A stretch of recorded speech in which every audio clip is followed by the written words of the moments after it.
সুপ্রিয় দর্শক বিন্দু, আসসালামু আলাইকুম। শুরুতেই জানিয়ে দেব আজকের সংবাদ শিরোনাম, তারপরে থাকবে এই নিয়ে পুরো বিস্তারিত। হঠাৎ করেই সরকার হঠাতে জনগণ আবারও জেগে উঠেছে। মন্তব্য মির্জা ফখরুল ইসলাম আলমগীর ও বিএনপির উপদেষ্টা পরিষদের সদস্য জয়নুল আবেদিন ফারুকের। কেন, কি কারণে জানাবো পুরো বিস্তারিত। সরকারকে হঠাতে আবারও জনগণ জেগে উঠেছে বলে জানিয়েছেন বিএনপির চেয়ারপারসনের উপদেষ্টা জয়নুল আবেদিন ফারুক। নেতাকর্মীদের উদ্দেশ্যে তিনি বলেন, হতাশ হবেন না, হতাশ হওয়ার কিছুই নাই। বাংলাদেশের মানুষ আবার জেগে উঠেছে, কারণ জেগে ওঠার সময় এখন খুব কাছে।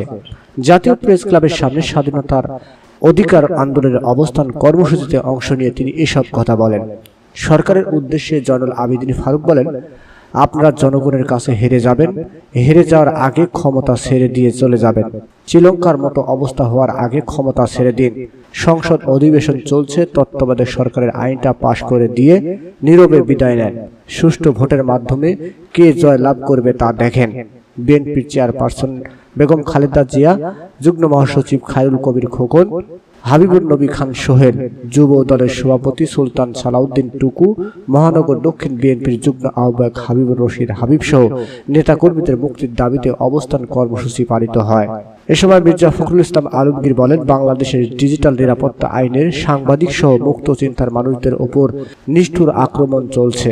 তিনি বলেন, সরকার বিরোধী কণ্ঠস্বরকে নিস্তব্ধ করার জন্যই একের পর এক কালো আইন প্রণয়ন করা হয়েছে।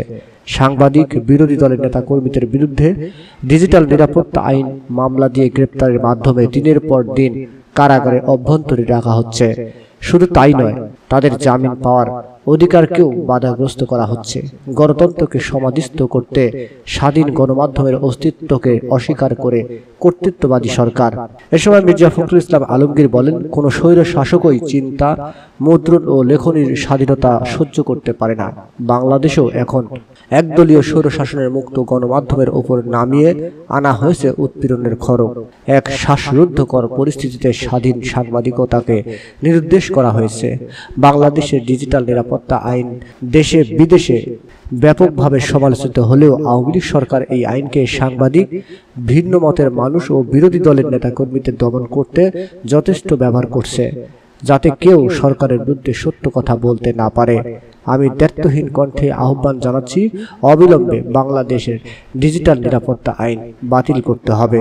তিনি আরো বলেন, মুক্ত সাংবাদিকতা, গণমাধ্যমের স্বাধীনতা দাবিতে সারা বিশ্বে নানা আয়োজনের মধ্য দিয়ে দিনটি পালন করা হয়। এবছর দিবসটির মূল প্রতিপাদ্য গ্রহের জন্য গণমাধ্যম, পরিবেশগত সংকট মোকাবেলার সাংবাদিকতা। বাংলাদেশের বর্তমান পরিস্থিতিতে প্রতিপাদ্য বিষয়টি গুরুত্ব বহন করে। নিউজটি সম্পূর্ণ দেখার জন্য সবাইকে ধন্যবাদ। বাংলা নিউজের পরবর্তী আপডেট পেতে আমাদের চ্যানেলটি সাবস্ক্রাইব করুন। নিউজটি ভালো লাগলে অবশ্যই লাইক, কমেন্ট, শেয়ার করে অন্যকে দেখার সুযোগ করে দিন। ধন্যবাদ।